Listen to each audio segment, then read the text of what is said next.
The Lying Six. The infamous Contraption. This is a... what? Celestia inquired, glancing curiously at the inconspicuous-looking black box lying on top of the map table. A lie detector. Twilight proudly said. I was able to build it using technology that James and Kleiner brought back from Earth. Just imagine the possibilities. Twilight, we already have lie detectors in Equestria. I am sad to inform you that they are not very reliable. Yes, I know about those primitive machines. They're clunky and you need to connect dozens of cables to the user. But this is completely different because it doesn't even need wires at all. Celestia glanced once more at the device, but wasn't convinced. How could this tiny speaker-looking box be able to tell whether someone lies or not? I can understand your skepticism, Twilight said. But give it a chance. Tell an obvious lie. Celestia shrugged. What'd she have to lose?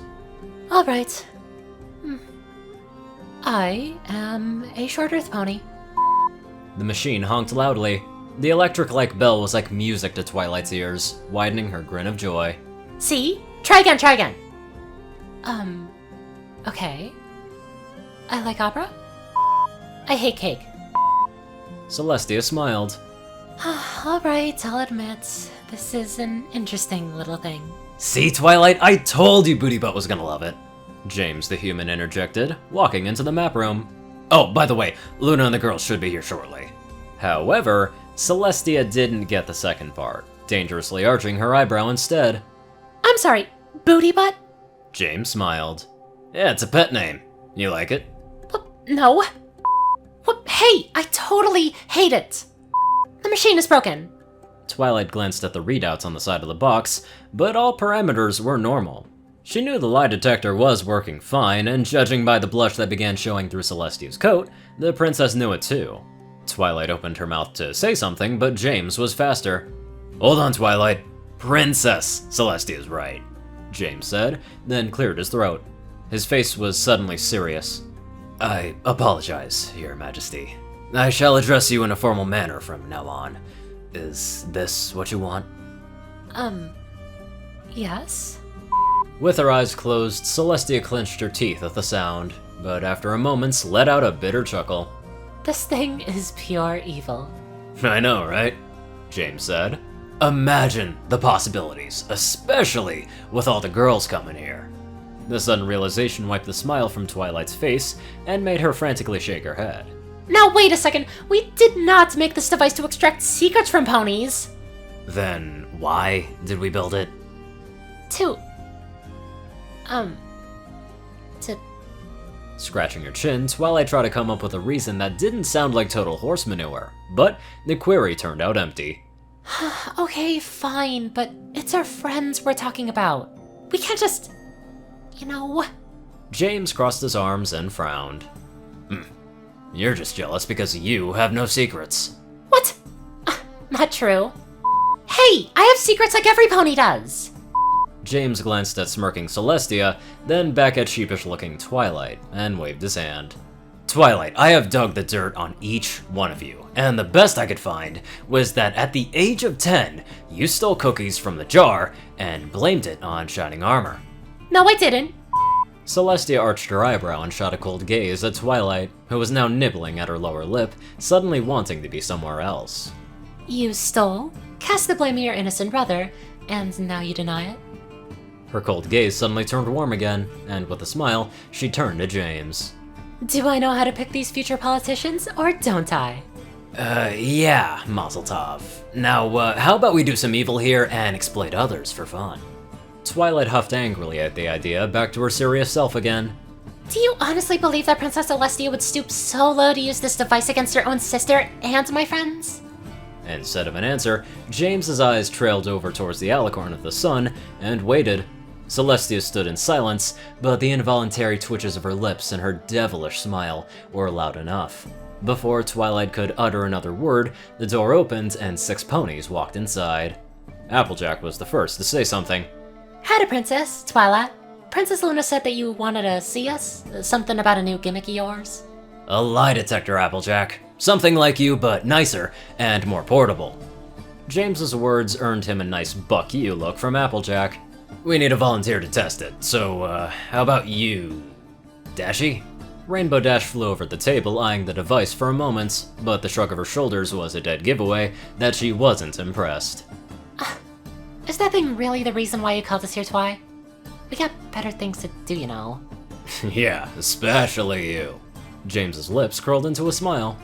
"Some aggressive cuddling with Soren, hmm?" Rainbow rolled her eyes. How many times do I have to say it? We're not together!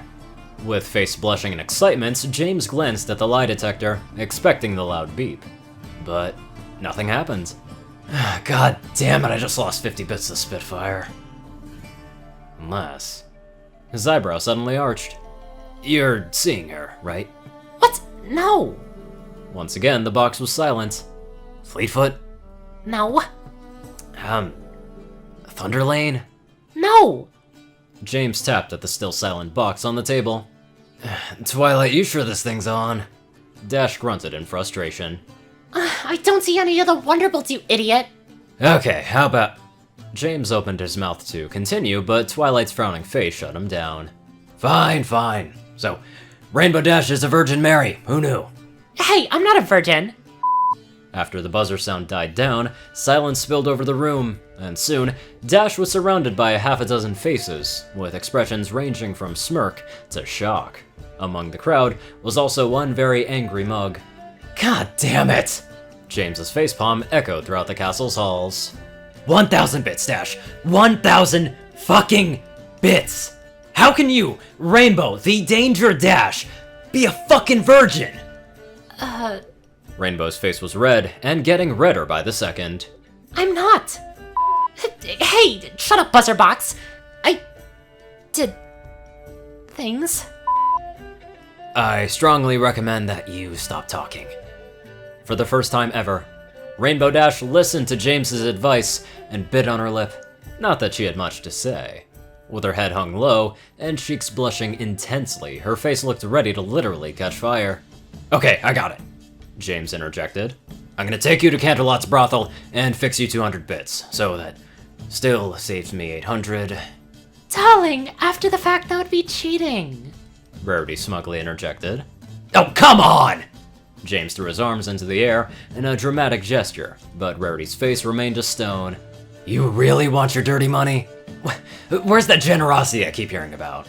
Sorry, but a bet's a bet. Although I must say, I'm surprised that you wanted to bet in the first place. This one was pretty obvious. Rainbow shot a furious glance at the smirking unicorn. Well, excuse me for not messing around. Not every pony is as generous as you are, Miss Half a Dozen Stallions. Nice try, darling, but I don't sleep around either. Rarity said with a smile. However, it quickly flattened after she noticed everyone glancing at the box. Really? All of you? Murmurs and embarrassing mumbles were the only answer. Well, I never. Some friends you are. Here goes another 200 bits, James murmured. What was that? Nothing at all. James stammered with a nervous chuckle. It's just... No offense, Rares. We just thought that someone who talks so much about romance and stuff would have more... experience? The rest of the group nodded with an apologetic mumble. Darling, I never said that I had zero experience. Rarity said smugly. But just because I like romance doesn't mean I'm going to lift my tail to the first stallion that comes around.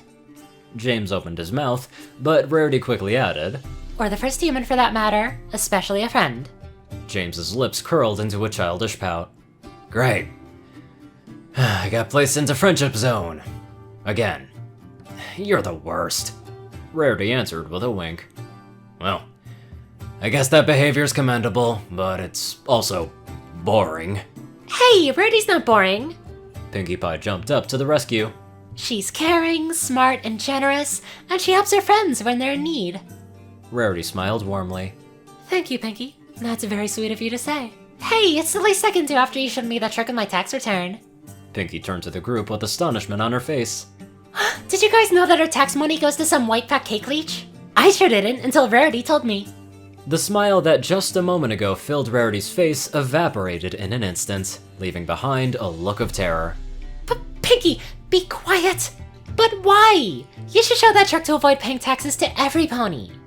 Pinky's oblivious smile only added to Rarity's horror. Who would want to feed that fat leech with our money? Not me, that's for sure.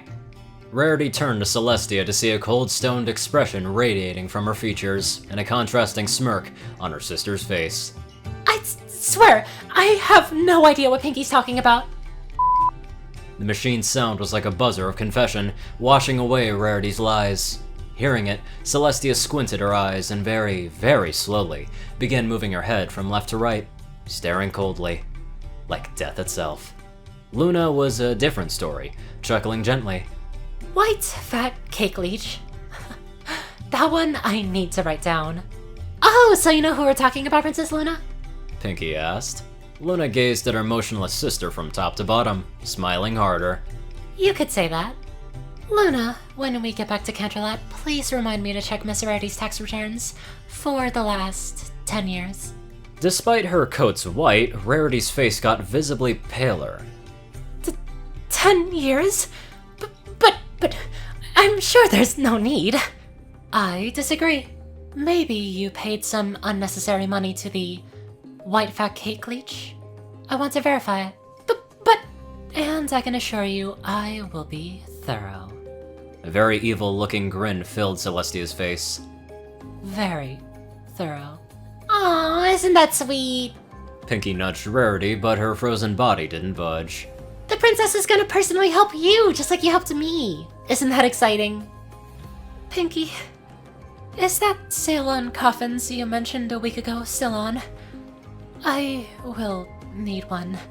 Oh, come on. My sister's not gonna do anything that nasty to you. She's Miss Goody Little Two Horseshoes, Luna said, only to feel Celestia's cold gaze changing aim. Oh, come on, sister. I bet every pony here does something illegal. Pinkie Pie, tell us what illegal activity that you do. Pinky tapped her chin. Apple Bloom and I summoned the gypsy demon of the fallen baker once, but I think that's illegal? No? Oh, well, then I guess I'm guilty. Pinky let out an oblivious chuckle, then noticed the blank stare of others. What? That guy knows how to bake, and not to mention, partay. Celestia shook her head. Pinky's giggly confession finally got her out of the angry trance. I do not think I want to think about what you do, Pinky.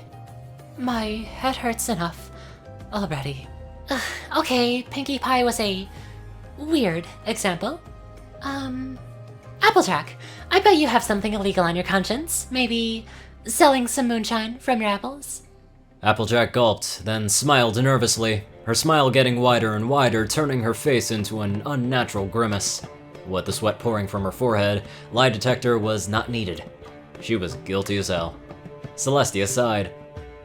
Luna, I have been turning a blind eye on Applejack's family illegal booze trade ever since I gave them land 100 years ago.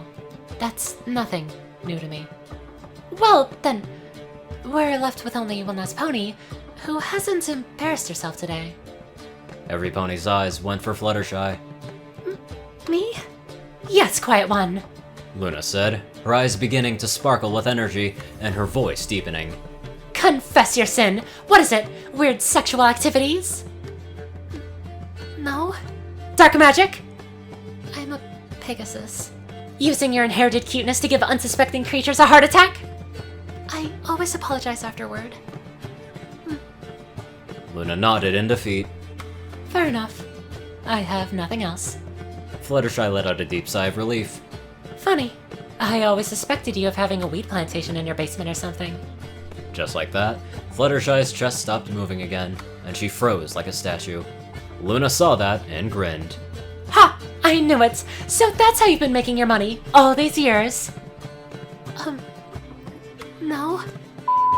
The buzzer was a cue for Fluttershy to put on the best puppy face that she could, screaming mercy.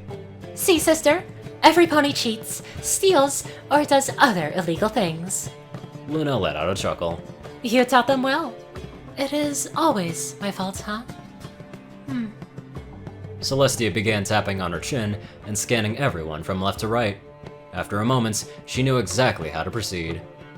Alright, here is what we're going to do. Applejack, you will sell me some of that booze to take the edge off. Fluttershy will get me some of that weed to calm me down. And you, Rarity, you are going to provide me a dress that makes me look young and thin again. When I get drunk, stoned, and feel pretty again, then maybe, just maybe, I will forget what transpired here. The ponies in question nodded nervously. Good. And Twilight, destroy that thing. It is far too dangerous to... Before Celestia could finish, the door to the room burst open. Surprise! Cadence and Shining Armor shouted in unison, but seeing the gathering, they quickly bit their lips. Oh, I'm so sorry, Twilight. I didn't know they had guests. Cadence said. I hope our surprise visit isn't a problem. Celestia glanced at Luna, then at Twilight, and a devilish smile filled her face again. Twilight, you may hold on with the destruction of that thing for a while longer. It's an extraordinary power to know the truth of anything and anyone. But when it recurves and fires back at you, that's when everything sucks. Although it provides for some very entertaining and interesting stories, just like this one. Now let's get on to our very interesting donators. Top donators, Dash of Evergreen, Peter Coulthard, J Tin Man, and Darkside. CourierCruz CI, Delta Omega, RuneScythe9852, dospo, Ryanny Dragonwolf, Secret Moon, Tal Rasha, The Toilet Snake, Cerberus, Starlit Glimmer, Squiddy Boy, David D. Sanchez, Soul Dragon, Gaggy, Trey, Shadow Drake, Joe Piercy, Alex F., Rainbow Dash, Teal K. Anderson, TV Killer, and John Becker. Thank you all very much for watching this video, live life to the fullest, and pay your taxes, or else Celestia will be coming for you.